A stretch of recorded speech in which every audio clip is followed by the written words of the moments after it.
मैं कोलकाता केस में एक ट्रेनी डॉक्टर हूँ और आज मैं आपको अपनी पूरी जीवन कथा बता रही हूँ। मैं अपने माता पिता की इकलौती लाडली बेटी हूँ, जिसका सपना था कि बड़ी डॉक्टर बनकर अपने माता पिता का नाम रोशन करना और उनके सपनों को पूरा करना। आज आप मुझे कोलकाता में एक ट्रेनी डॉक्टर के रूप में जानते हैं। कुछ लोग मुझे मयूरी कहते हैं तो कुछ निर्भया या दामिनी। आज देश भर में मेरा नाम हर घर में लिया जा रहा है, लेकिन मेरा असली नाम डॉक्टर मोमिता है। आप सभी ने मुझ पर जो प्यार और मेरे परिवार को जो सहारा दिया है, उसे देखकर मुझे बहुत अच्छा महसूस हो रहा है और इसलिए मैं आप तक पहुंचने की कोशिश कर रही हूँ। मैं पश्चिम बंगाल में रहने वाली एक लड़की हूँ। मेरा जन्म 1993 में हुआ था। घर में इकलौती होने के कारण मैं अपने माता पिता की बहुत लाडली थी। बचपन से ही मैंने अपने माता पिता को मेहनत करते हुए देखा।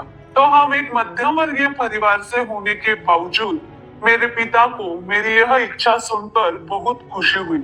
उन्होंने मुझसे कहा कि तू बहुत पढ़ लिख कर बड़े डॉक्टर बन, मैं हूं ना। कहते हुए उन्होंने मेरे सिर पर प्यार से हाथ फेरा। तब से मेरे माता पिता ने अपनी मेहनत की कमाई से मेरी शिक्षा के लिए पैसे बचाए।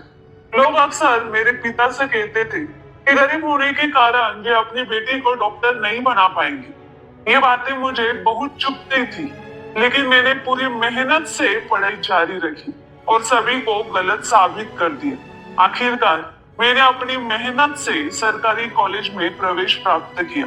मैंने दिन रात नीट परीक्षा की तैयारी की, क्योंकि मुझे सरकारी कॉलेज में दाखिला लेना था ताकि मेरी शिक्षा का खर्च कम हो सके। मैं बड़े डॉक्टर बनकर अपने माता पिता को वे सारी सुविधाएं देना चाहती थी जो अमीर लोगों के घरों में होती है। मैं उनकी सेवा करना चाहती थी और उनका नाम रोशन करना चाहती थी और मेरी वह इच्छा पूरी हुई। नीट परीक्षा में मुझे बहुत अच्छे अंक मिले और उसी के आधार पर मुझे कोलकाता के आरजीकर मेडिकल कॉलेज में एमबीबीएस में प्रवेश मिला। मेरी सारी मेहनत सफल हो गई और मेरे माता पिता बहुत खुश हुए। धीरे धीरे मैंने अपनी पढ़ाई पूरी की, लेकिन मुझे और बड़ा डॉक्टर बनना था। लोगों की बेहतर सेवा करनी थी, इसलिए मैंने पीएचडी करने का निर्णय लिया और उसी कॉलेज में पीएचडी की पढ़ाई शुरू की। चेस्ट मेडिसिन के क्षेत्र में मैंने गहन अध्ययन किया और अपना पहला साल पूरा किया।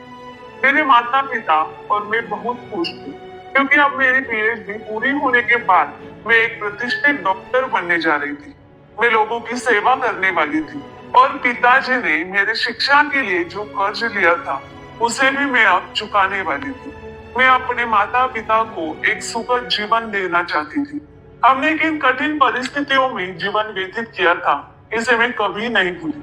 मुझे याद है कि मेरे माता पिता खुद भूखे रहते थे, लेकिन मेरे लिए कुछ बना कर रखते थे ताकि मैं भूखी न सो। मैंने भी उन्हें देखकर पैसे बचाने का तरीका सीखा। कई चीजें मुझे पसंद थी, लेकिन मैंने उन्हें कभी नहीं मांगा।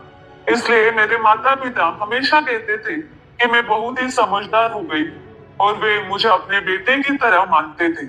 अब पढ़ाई के साथ साथ मैंने आरजीकर अस्पताल में ट्रेनी डॉक्टर के रूप में नौकरी भी शुरू कर दी थी। 2024 का साल शुरू हो गया था। मुझे गणपति और दुर्गा पूजा बहुत पसंद थी। अब तो मैं डॉक्टर भी बन गई थी, इसलिए मैंने अपने माता पिता से कहा कि इस साल हम गणपति और दुर्गा पूजा धूमधाम से मनाएंगे। अब हमारे पास पैसे भी है। आपकी बेटी एक प्रतिष्ठित डॉक्टर बनने वाली है। मेरी ये बातें सुनकर मेरे माता पिता बहुत खुश हुए। उन्होंने कहा कि इस साल हम जरूर दुर्गा पूजा मनाएंगे। अब तो मेरे माता पिता मेरे शादी के बारे में भी सोचने लगे थे। तब मैंने पिताजी से साफ साफ कहा कि मेरी शादी की चिंता आप मत करो। शादी के लिए इतने सारे पैसे कहाँ से लाएंगे पिताजी, इसलिए इसे आप मुझ पर छोड़ दो। अब मैं बड़ी डॉक्टर बनने वाली हूँ, मेरी चिंता मत करो। हमारे अच्छे दिन आने वाले हैं और फिर जब मुझे सही जीवन साथी मिलेगा, तभी मैं शादी करूंगी। मेरे माता पिता की आंखों में हमेशा खुशी के आंसू आ जाते थे जब भी मैं ऐसा बोलती थी। उन्हें खुश देखकर मेरा मन भी आनंद से भर जाता था। मैंने बचपन से अपनी माँ को हमेशा पैसे बचाते हुए देखा था, लेकिन मेरे लिए वह कभी भी खर्च करने से पीछे नहीं हटती थी। मेरी पसंद नापसंद उन्हें बखूबी पता होती थी। मुझे बड़ा करने के लिए उन्होंने बहुत त्याग किए थे, अपनी इच्छाओं को दबा दिया था। इसलिए अब मेरी बारी थी उनके लिए कुछ करने की। इसलिए मैंने अपने पहले वेतन से ही माँ के लिए सोने की चूड़ियां बनवाई। वे चूड़ियां देखकर माँ बहुत खुश हुई और उन्होंने खुशी से मुझे गले लगा लिया। सब कुछ ठीक चल रहा था। पिछले 6 महीनों से मुझे नाइट शिफ्ट भी मिलने लगी थी। कभी हफ्ते में एक बार नाइट ड्यूटी होती थी, तो कभी कभी हफ्ते में 24 से 36 घंटे भी काम करना पड़ता था। इसका कारण मैं आपको आगे कहानी में बताऊंगी। 2024 का अगस्त का महीना मेरे लिए इतना घातक साबित होगा, ये मैंने सपने में भी नहीं सोचा था। मेरे पिताजी सिलाई का काम करते हैं। वे 63 साल के हैं, लेकिन उन्होंने अब तक काम नहीं छोड़ा। एक बार वे बीपी की दवाइयां लेना भूल सकते हैं, लेकिन काम करना नहीं भूलते। हमेशा मुझे उन्हें समय पर दवाइयां लेने के लिए कहना पड़ता है। हंसते हुए वे कहते हैं, हाँ बेटी लेता हूँ। माँ भी हमेशा कहती है, तो हमारी बेटी नहीं बेटा है। मैं वैसे भी बहुत प्यारी थी। मेरे नाम में ही प्यार छिपा था। जब मैं कॉलेज जाती या ड्यूटी पर होती, तो अक्सर कानों में कुछ गलत कामों के बारे में सुनने को मिलता। हमारे सीनियर डॉक्टर भी इस पर कभी कभी फुसफुसाते थे, लेकिन मैंने खुद को इन सब चीजों से हमेशा दूर रखा। हाँ, लेकिन जब किसी छात्र के साथ अन्याय होता या किसी मरीज से अधिक पैसे वसूले जाते, तो मुझे ये बात बहुत बुरी लगती और मैं आवाज उठाती थी। इस पर हमारे प्राचार्य संदीप घोष हमेशा मुझ पर चिल्लाते थे।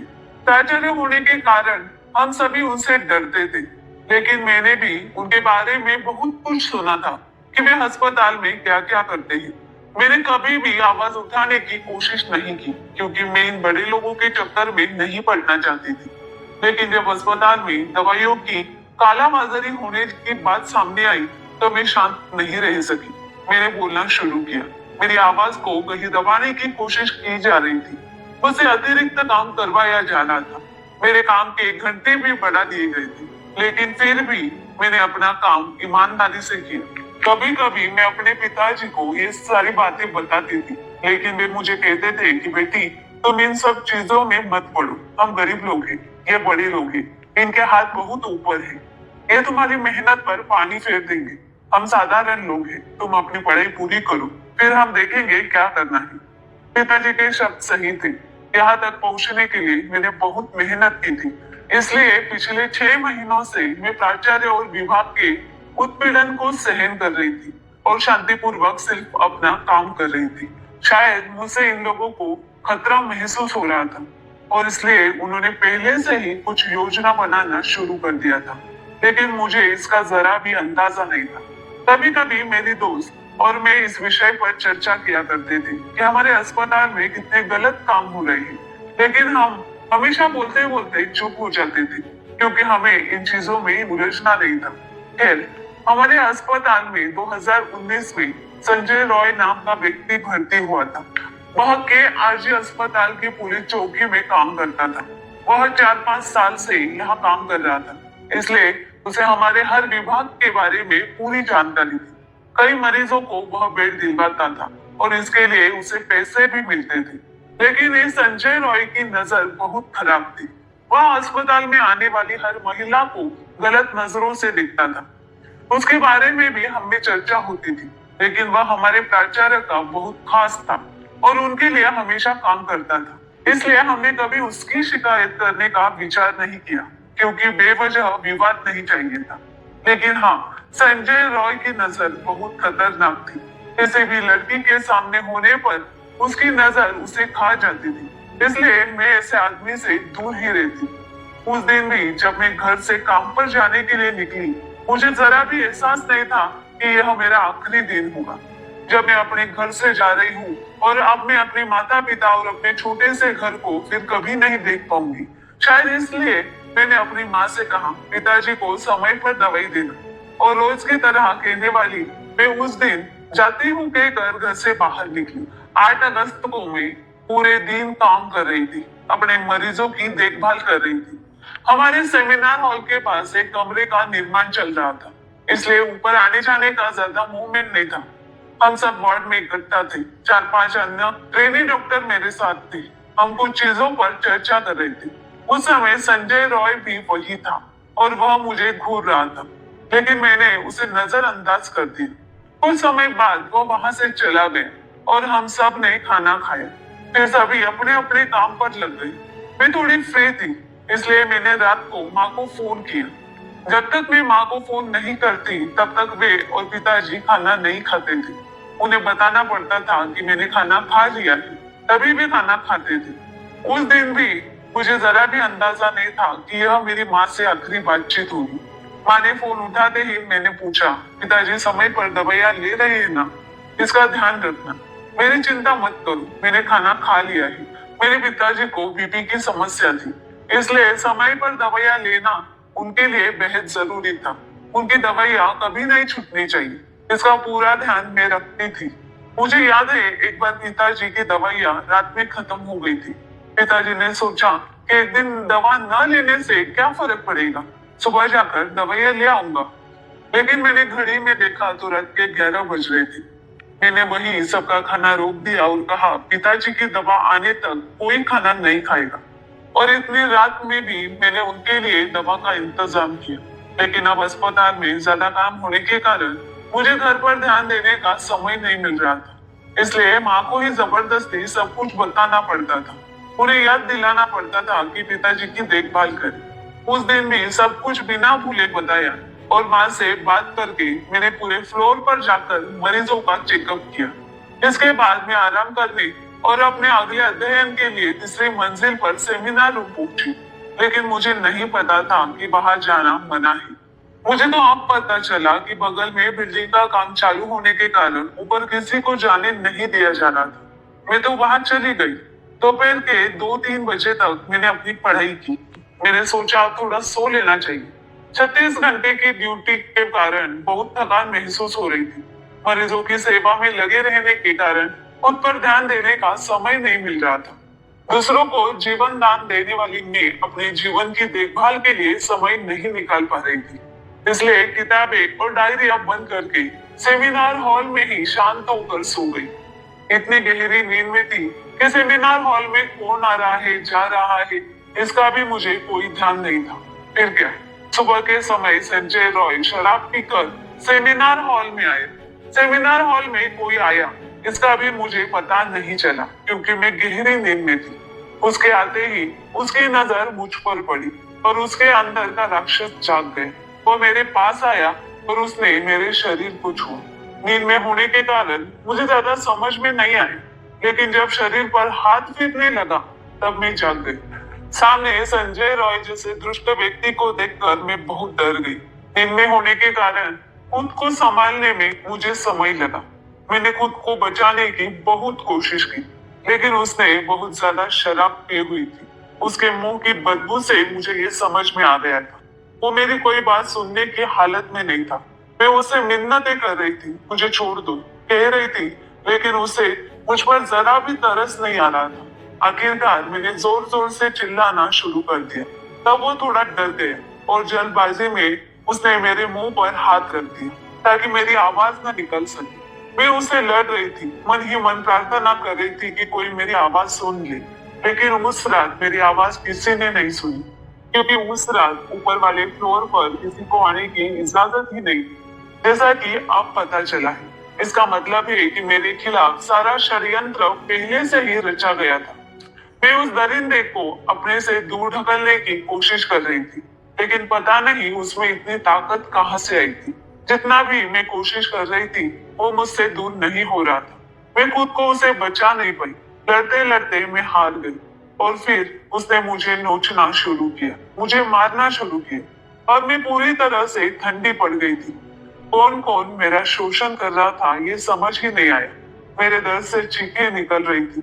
मैं इतनी जोर से चीख रही थी कि मेरी चीखें पूरे हॉस्पिटल में गूंज रही थी, लेकिन न जाने क्यों मेरी आवाज किसी को सुनाई नहीं थी।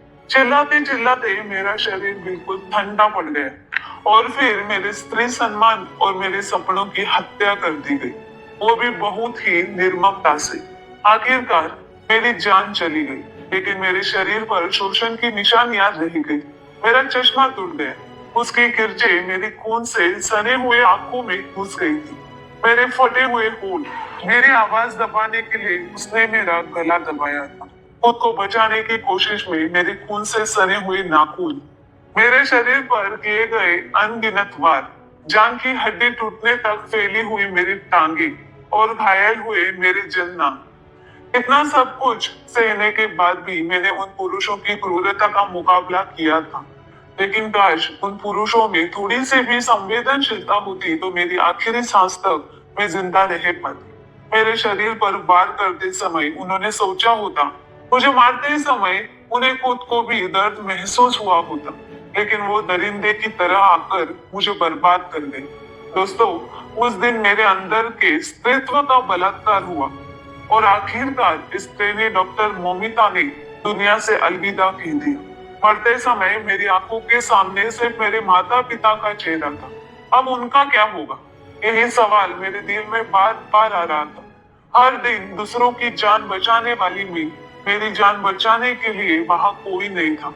मरते वक्त भी मुझे यही डर सता रहा था कि मेरे माता पिता इतने बड़े दुख को कैसे सहेंगे। उस दरिंदे ने मेरा शोषण किया, मुझे जिंदा रहते हुए मार डाला, मेरी हत्या कर दी और फिर मेरे अर्धनंगे शरीर पर अधूरा कपड़ा डालकर ऐसे चला गया जैसे उसने कुछ किया ही नहीं। मेरी आत्मा तड़पती रही, मेरे सपने अधूरे रह गए। हर दिन 10 से 12 घंटे की मेहनत से मैं यहाँ तक पहुंची थी। हमारे सपने एक ही रात में टूट गए। मेरे लिए पूरा दिन सिर्फ एक ही काम था, मुझे किताबों के अलावा कुछ भी नहीं पता था। मुझे एमडी में गोल्ड मेडल चाहिए था, टॉप का डॉक्टर बनना था। मैंने अपनी डायरी में भी यही लिखा था, क्योंकि मेरे माता पिता ने बड़ी मेहनत से मुझे पढ़ाया था और एक रात में ही उनकी मेहनत और मेरी पढ़ाई सब कुछ जलकर राख हो गई थी। असल में अगले दिन से क्या हुआ, कैसे अपराधी पकड़े गए, ये सब आपको पता ही है। लेकिन फिर भी अगले दिन सुबह मेरी आत्महत्या की खबर मेरे घर पहुंची। आपकी बेटी ने हॉस्पिटल में ही आत्महत्या कर ली, ऐसा बताया गया। माँ तो सब कुछ खत्म हो गया कहकर रोने लगी। पिताजी तो कुछ सोचने की हालत में नहीं थे।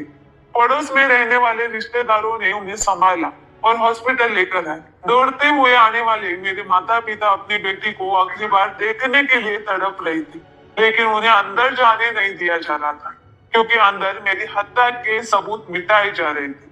मेरी माँ गिड़गिड़ा रही थी, बेटी को एक बार देखने दो कहकर रो रही थी। पूरे 3 घंटे बाद मेरे माता पिता को मुझे देखने की इजाजत मिली। बेटी को घायल और अधनंगी हालत में देखकर मेरे माता पिता तुरंत ही समझ गए कि आत्महत्या नहीं हो सकती। हमारी बेटी आत्महत्या करने के लिए डॉक्टर नहीं बनी थी। मेरे ऐसे हालत देखकर माँ और पिता तुरंत बोले, ये बलात्कार है। माता पिता थे ही, लेकिन रिश्तेदार, दोस्त, सहयोगी सब मेरे लिए जोर से आवाज उठाते थे। मेरा बलात्कार करके मेरी हत्या की गई, इसलिए सभी गुस्से में थे। इतना बड़ा हंगामा देखकर पुलिस आखिरकार बहुत देर से वहां पहुंचती है और फिर पूछताछ शुरू होती है। तब तक काफी भीड़ इकट्ठा हो जाती है। इतनी बड़ी जनता के इस आक्रोश से संजय रॉय अपने हेडफोन के सहारे पकड़ा भी जाता है। बिना कुछ कहे वो आरोपी अपना गुनाह भी कबूल कर लेता है। फिर उसे गिरफ्तार कर लिया जाता है और मामला वही खत्म कर दिया जाता है। किसी का कहना है कि मेरे साथ सिर्फ बलात्कार हुआ है, तो कोई कह रहा है कि सामूहिक बलात्कार हुआ है। मेरे योनि में पाया गया 151 ग्राम वीर्य जो केवल उस आरोपी का बताया जा रहा है। क्या मेरे साथ हुआ सामूहिक बलात्कार दबाया जा रहा है? अचानक मरम्मत के नाम पर घटनास्थल की दीवारें तोड़ी जाने लगी। उसका क्या? इमरजेंसी रूम में सीसीटीवी कैमरा नहीं था, लेकिन जो वीडियो मिला था उसमें अब तक कोई सच्चाई सामने क्यों नहीं आई? क्या बलात्कार और मुझे मारने की साजिश में शामिल बड़े चेहरों को बचाने के लिए सबूत मिटाए जा रहे हैं? जनता के बीच घुसकर क्या उन दरिंदों के कुछ लोगों ने हॉस्पिटल में आकर सारे सबूत नष्ट कर दिए और मेरे साथ अत्याचार करने वाले उन लोगों को छोड़कर फिर से उन्हें जीने का मौका देने का फैसला किया जा रहा है? पता नहीं अब मुझे न्याय मिलेगा या नहीं। मेरे साथ जो हुआ वह क्यों हुआ, क्या कभी पता चलेगा? क्या संजय राय को कभी फांसी होगी या नहीं? लेकिन अगर उन्हें ऐसे ही छोड़ दिया गया तो जल्दी ही आपके सामने एक और निर्भया आ जाएगी। यह मत भूलो कि वो कोई बहन हो सकती है, बेटी हो सकती है, बहू हो सकती है, पत्नी हो सकती है, लेकिन होगी तो वो एक औरत ही। 2012 में मेरे जैसे ही एक और लड़की के साथ अन्याय हुआ था। उसके आरोपियों को 7 साल बाद फांसी की सजा मिली थी। उसे बहुत देर से न्याय मिला। अगर हमारे जैसे दूसरे निर्भया नहीं चाहिए तो मुझे न्याय दिला दोगे ना मुझे न्याय? क्या मेरे माता पिता को उनकी बेटी से दोबारा मिलने का मौका मिलेगा? मैंने एक डॉक्टर बनकर सभी की सेवा करने का फैसला किया था। सबको एक देवता के रूप में बचाने का निर्णय लिया था, लेकिन खुद को बचाने में असफल रही। मरनासन्न अवस्था में मैंने आखिरकार अपनी सांसें रोक ली और एक अनसुलझी कुत्ती बनकर रह गई। जीते हुए लोगों की सेवा करके खुशी से जीने का मेरा सपना अधूरा ही रह गया। मेरी हत्या और बलात्कार की गुत्थी अब सुलझती नजर नहीं आ रही है। मैं वही ट्रेनी डॉक्टर बोल रही हूँ, डॉक्टर मोमिता, जो कुछ दिन पहले तक आप में से ही एक थी। बिना किसी गलती के मैंने अपनी जिंदगी खो दी। काश उन लोगों में कुछ संवेदनशीलता होती तो आज यह महिला डॉक्टर जिंदा होती। मेरे माता पिता अभी तक इस दुख से उबर नहीं पाए हैं, लेकिन फिर भी मजबूती से खड़े होकर मुझे न्याय दिलाने की कोशिश कर रहे हैं। मेरे माता पिता की केवल एक ही बेटी थी, लेकिन आज मैं भले ईश्वर के पास आ गई हूँ, मगर अब आप सभी बेटे बेटियां मेरे माता पिता की संतान हो। एक बेटी चली गई, लेकिन हजारों बेटे बेटियां उन्हें मिल गए हैं। इसलिए कृपया मेरे माता पिता की देखभाल करें। मेरे पिताजी बहुत स्वाभिमानी है। वे किसी का पैसा नहीं लेंगे या मदद भी नहीं मांगेंगे। यह मैं अच्छी तरह से जानती हूँ, क्योंकि उन्हें सब कुछ मेहनत से ही पसंद है। आज उनकी बेटी उनके पास नहीं है, इसलिए आप ही मेरे माता पिता के बच्चे बन जाए। जब भी जरूरत पड़े उनका साथ दे, मेरे माता पिता की मदद करे, मुझे न्याय दिलाए और मेरे माता पिता को भी सुख से जीने का मौका दे। मुझे पता है कि जब तक मुझे न्याय नहीं मिलेगा, मेरे माता पिता भी शांति से नहीं बैठेंगे। वे अंदर ही अंदर मरते रहेंगे। ईश्वर करे मेरे साथ जो हुआ वह किसी और घर की बेटी के साथ ना हो। किसी भी माता पिता से उनकी बेटी दूर ना हो। मैं अपने माता पिता से बहुत प्यार करती हूँ, इसलिए ही मुझे सबसे ज्यादा दुख हो रहा है कि आज मैं उनके पास नहीं हूँ। इतनी कठिन परिस्थिति में मैं उनके आंसू पोंछने के लिए नहीं हूँ। दोस्तों, मुझे न्याय दिलाओ, आरोपियों को सजा दिलाओ, आवाज उठाओ, मेरे माता पिता का सहारा बनो, उनकी मदद करो। सच में भले ही मैं अब नहीं हूँ, लेकिन अब आप ही उनकी संतान बनो। मुझे और कुछ नहीं चाहिए। अगर आप मेरे साथ हैं, तो मुझे न्याय दिलाने के लिए आवाज